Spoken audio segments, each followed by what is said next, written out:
Breast lift surgery and breast reduction surgery are two procedures that result in similar scars, but in reality they are very different. But what exactly are the differences and what are the similarities? Today we have the answers. Hello, I'm Associate Professor Dr. Pornthep Poongrasmi, a plastic surgeon from the BeContour team, a team of plastic surgeons specializing in breast and body on the channel Talk with a Surgeon by BeContour. In this clip, we'll discuss breast lift surgery and breast reduction surgery, how they differ and how they are alike. Before we start, don't forget to subscribe, like, share, and hit the bell icon so you don't miss any great informative clips from the BeContour plastic surgery team. These two procedures, which many people, even some surgeons, still wonder how they differ. Those are breast lift surgery and breast reduction surgery, but actually both are quite straightforward. Breast reduction surgery, or simply breast reduction, is a procedure to remove both breast tissue and excess skin, making the breast smaller.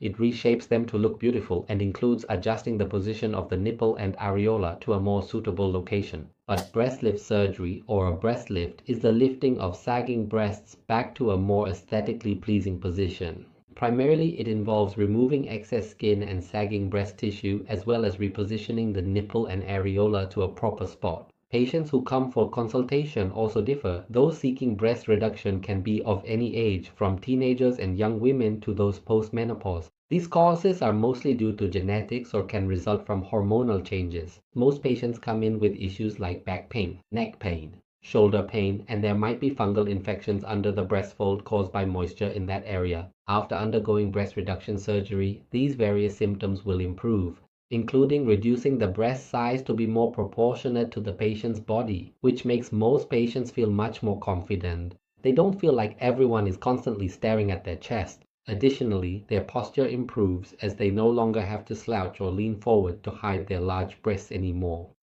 As for patients consulting about a breast lift, they usually come with sagging breast issues and want to lift them back to a proper position. These patients are often those who have lost a lot of weight, had children, breastfed, or previously had breast augmentation and now have sagging. This group therefore requires surgery to remove excess skin and sagging breast tissue to make the breasts firmer. This also includes repositioning the nipple and areola back to a more suitable location. This will restore the breasts to their original state or close to how they looked in your youth before weight loss or having children.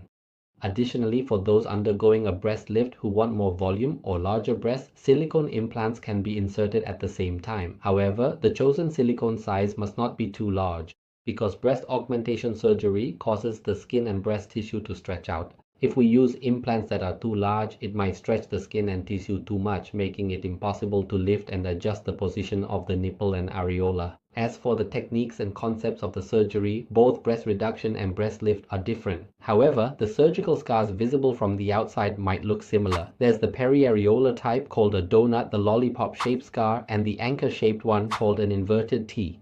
Besides those, there might be other types of scars, but they are less popular than these three. Regarding post-operative pain for both procedures, most patients are usually concerned about how much pain they will experience. We find that pain is most intense on the first day, which might require injectable painkillers, but after 2 or 3 days, the pain will significantly decrease and oral pain medication will be sufficient. As for recovery after both procedures, doctors usually have patients stay in the hospital for 1 to 2 days to monitor the blood supply to the nipple and areola for any issues, and also to watch for other post-operative complications. If there are no complications, you can then go home to continue your recovery. Patients can perform their daily activities normally right after the surgery, but you'll be able to return to full normal activity in about 2 to 4 weeks. But for exercise, it's generally recommended to start gently after 4 to 8 weeks. You probably know by now that breast lift and breast reduction surgeries, even though the scars are similar, the surgical concepts are clearly different.